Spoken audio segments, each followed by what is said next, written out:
तनी देखा दिया नियो हमरा वो तो थोड़ी भैया चल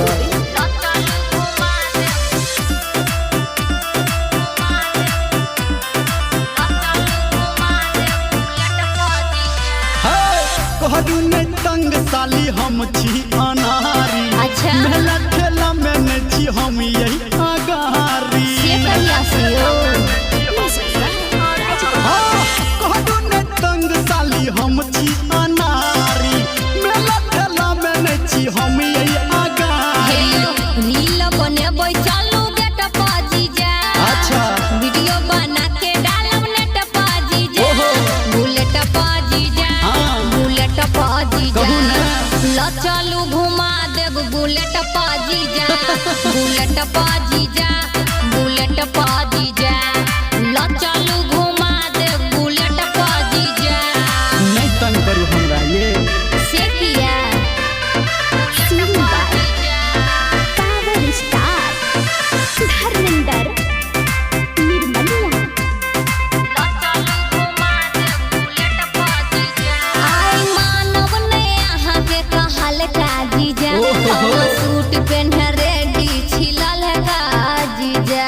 की हेते घरे में वीडियो बना लिया। नहीं जे कहबै अहाँ ये साली हम सब मंगा दै छियै। चाउमीन चाट अहाँ के साली आय हम खिया दै छियै। मानव ने हम चॉकलेट पाजी जा। चाउमीन चाट के प्लेट पाजी जा। बुलेट पाजी जा बुलेट पाजी जा। ल चलू घुमा देब बुलेट पाजी जा। बुलेट पाजी जा बुलेट पाजी जा। ल चलू घुमा देब बुलेट पाजी जा। अहाँ अपना बहिन से एक बार पूछ लियो। उ तो पूछले थे बुलेट पाजी जा।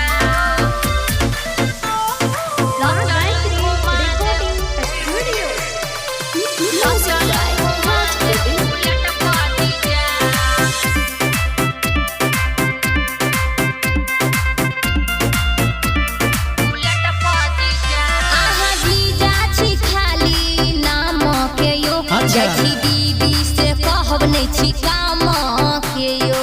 अच्छा तो सुनो ये धर्मेंद्र के मानू न बात ये साली किया लड़ै छी।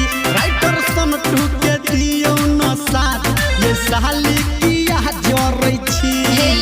चलो पंडाल वाला सेट पाजी जा। किया ये कहैया स्वीटी टारा गेट पाजी जा। बुलेट पाजी जा अच्छा बुलेट